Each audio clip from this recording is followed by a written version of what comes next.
नाजरीन, ये ख़बर के तहरीक इंसाफ के साथ पस पर्दा मुज़ाकरात जारी हैं। हुकूमती कमेटी के साथ होने वाले मुज़ाकरात तो मेरे ख़्याल में कमो बेश अपने अंजाम को पहुँच चुके हैं, जिसकी हम बार बार बात भी करते रहे। आज फिर इमरान खान ने कहा कि हुकूमती कमेटी को ये पैगाम पहुँचा दिया जाए कि अगर 7 रोज़ में जुडिशल कमीशन नहीं बनाया गया तो मुज़ाकरात की चौथी नशिस्त नहीं होनी। और ये पैगाम जो है बैरिस्टर गौहर ने पहुंचा दिया। दूसरी तरफ ज़राए का ये भी कहना है कि पस पर्दा इमरान खान को मनाने की कोशिशें भी जारी हैं।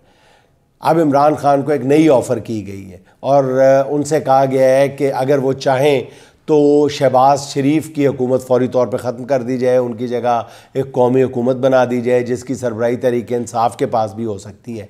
यानी कौमी हुकूमत में इमरान खान के नामज़द करदा किसी शख्स को वज़ीर आज़म बना दिया जाए। इसके बदले में इमरान खान 1.5 से 2 साल तक इस सेटअप को चलने दें।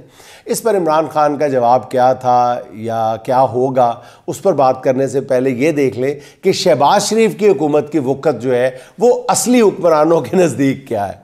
उनका ख्याल है कि वो जब चाहें इस बकरे की कुर्बानी दे दें। यही वजह है कि कल शरीफ ख़ानदान का जाती उम्रा में इजलास हुआ है और ज़राए के मुताबिक इस इजलास में ख़ानदान के अफराद के अलावा सिर्फ परवेज़ रशीद मौजूद थे और इजलास में सिर्फ इसी एक सवाल पर गौर किया गया कि अगर पस पर्दा क़ुव्वतों और इमरान खान के दरमियान कशीदगी कम हो गई तो फिर शरीफ ख़ानदान का क्या बनेगा, तेरा क्या बनेगा कालिया। तो इस इजलास के हवाले से आज के अखबारात में ख़ास तौर पर बड़े एहतमाम के साथ ख़बरें शाया करवाई गईं, जिसके मुताबिक नवाज़ शरीफ ने शहबाज शरीफ से कहा है कि वो तहरीक इंसाफ के सिर्फ जायज़ मुतालबात ही तस्लीम करें। तहरीक इंसाफ ने तो सिर्फ 2 मुतालबे किए, पता नहीं उनमें से नवाज़ शरीफ नाजायज़ कौन सा लगता है मियाँ साहब को। बहरहाल इमरान खान कौमी हुकूमत बनाने के किसी भी मूड में नज़र नहीं आ रहे। इमरान खान जानते हैं कि मौजूदा रजीम के किसी किरदार के साथ कोई मुआहिदा जो है उनकी मकबूलियत के लिए बहुत बड़ा धचका होगा और इमरान खान को ये भी अंदाज़ा है कि उनके ख़िलाफ़ जो हो सकता है था वो हो चुका है, उससे कई गुना ज़्यादा हो चुका है जिसका अंदाज़ा किया जा सकता था। इसलिए अब वो किसी झांसे में आने को तैयार नहीं है। अच्छा नाज़रीन, इन दिनों मरियम नवाज़ अपने तई खूब रौनक लगाए हुए हैं। यूँ लगता है कि वो इलेक्शन कैंपेन पे निकली हुई हैं। वो रोज़ाना किसी कॉलेज या यूनिवर्सिटी के तालिब इल्मों से खिताब करके अपने लीडरशिप के अरमानों की तस्कीन करती हैं। वो जहाँ जाती हैं वहाँ कॉलेज और यूनिवर्सिटी के तलबा को छुट्टी दे दी जाती है, क्योंकि इस बात का ख़दशा होता है कि कहीं गुस्ताख तालिब इल्म कैदी नंबर 804 के नारे ना लगा दें। इसलिए तालिब इल्माना माहौल बनाने के लिए नौजवान ढूंढे जाते हैं, जिसके लिए सरकारी मुलाजमीन के बच्चों को मुतल्लिका कॉलेज या यूनिवर्सिटी के स्टूडेंट्स का रोल जो है वो चंद घंटों के लिए अदा करना पड़ता है। इस दौरान वज़ीर आला साहिबा जो हैं वो अपनी लीडरी के अरमान पूरे करने के साथ साथ इंतखाबी तकरीरों का शौक़ भी या प्रैक्टिस भी कर रही हैं।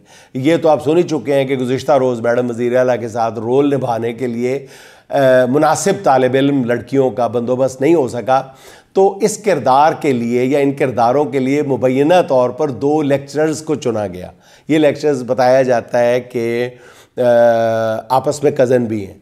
मरियम नवाज़ साहिबा इन लेक्चरर्स को गले लगाकर उन्हें दिल लगाकर पढ़ने और इम्तिहान देने की रटी रटाई नसीहतें करती रहीं। अब मुझे नहीं पता कि वो वाकई स्टूडेंट लड़कियां थीं या लेक्चरर्स थीं, आई डोंट नो। लेकिन नाज़रीन, पिछले 2 रोज़ से मुसलसल सोशल मीडिया पे ये सवाल उठाया जा रहा है, जो मैंने सोशल मीडिया के तवस्सुत से ही आपकी खिदमत पे पेश कर दिया कि ये दोनों बच्चियां स्टूडेंट नहीं थीं, ठीक है, और इनका ताल्लुक़ दूसरे शहर से था। ये सोशल मीडिया पे मेरा ख्याल लाखों की तादाद में ये बात शेयर हो रही है। अब सीधी बात है कि पंजाब हुकूमत का या मरियम नवाज़ साहिबा का अपना सबसे पहला फ़र्ज़ क्या बनता था कि वो इस मामले की वजाहत करती, वो इस बात को साबित करती, सोशल मीडिया के ज़रिए ही, चलें मेन स्ट्रीम मीडिया पे ना आती, सोशल मीडिया के ज़रिए साबित करती कि ये वहाँ की लेजिटिमेट स्टूडेंट्स थी दोनों। ऐसा नहीं किया गया, कोई जवाब ही नहीं दिया जा रहा, इस इल्ज़ाम का कोई जवाब नहीं दिया जा रहा। हैरत अंगेज़ बात है ना, नून लीग का सोशल मीडिया सेल इस मामले में बिल्कुल खामोश है। ख्याल था कि आज डेरा गाजी खान में मरियम नवाज खुद इसका जवाब देंगी। 2 दिन से शोर मचा हुआ है, डंके बज रहे हैं इस इल्ज़ाम के, मगर उन्होंने जवाब देने की बजाय ताने देना मुनासिब समझा। मरियम साहबा ने। वो फरमाती हैं कि सच तस्मे बांध रहा होता है और झूठ पूरी दुनिया का चक्कर लगाकर वापस आ जाता है। हालांकि अगर वो ये कहती कि सच तस्मे बांध रहा होता है और झूठ पूरे बूट पॉलिश कर चुका होता है तो ये ज़्यादा मुनासिब होता। बहरहाल नाज़रीन, मेरा ख्याल है कि अभी भी जो सच का इंकशाफ है या इस हवाले से सच्चाई सामने लाना है वो मोहतरमा मरियम नवाज़ शरीफ साहिबा की ही ज़िम्मेदारी बनती है। नाज़रीन, दुनिया तब्दील हो रही है और आज से एक नए दौर में दाखिल हो रही है। डोनाल्ड ट्रंप अमेरिका के 47वें सदर की हैसियत से दुनिया की वाहिद सुपर पावर की क़यादत संभालने जा रहे हैं।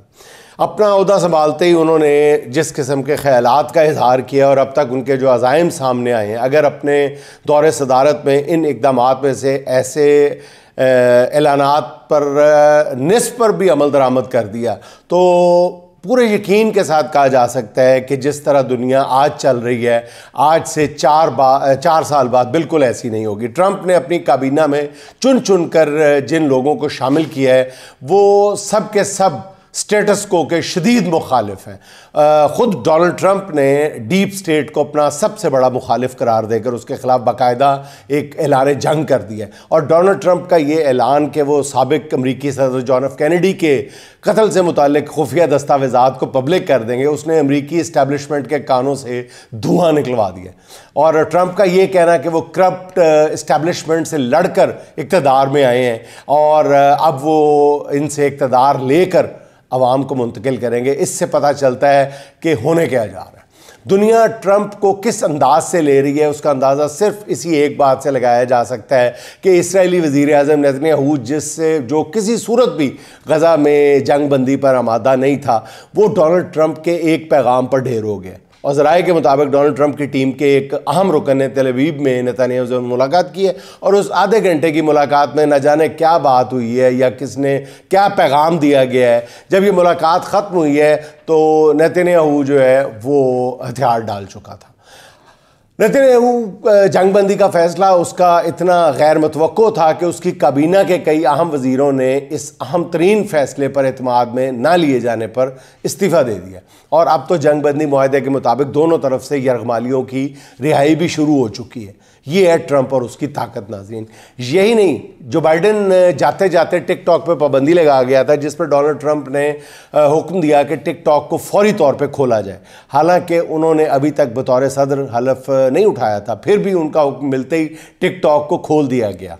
और ये है आने वाले अमरीकी सदर की ताकत। और जब वो खुला है तो साथ पाकिस्तानी सियासतदानों की तरह ये बयान भी आया कि जैसे कहते हैं ना, ये वो फ़लाँ सदर की मेहरबानी से ये हुआ और फ़लाँ उन्होंने उनको नोटिस ले लिया।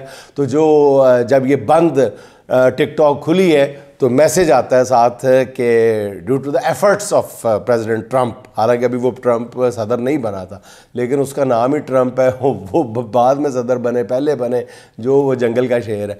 आखिर में नाज़रीन, असद अब्बास साहब के 2 अशार सुन लें। ज़ुल्मत शब के बहुत दूर हवा ले जाते, ज़ुल्मत शब के बहुत दूर हवा ले जाते, हम कहाँ ढूंढने बेसूद उजाले जाते। अच्छा होता जो ज़माने की तरह सोचते हम, अच्छा होता जो ज़माने की तरह सोचते हम, रोग सीने में मोहब्बत के न पाले जाते, रोग सीने में मोहब्बत के न पाले जाते। खुद ब खुद छोड़ गए हैं चलो ठीक हुआ, इतने अहबाब कहाँ हमसे संभाले जाते, इतने अहबाब कहाँ हमसे संभाले जाते।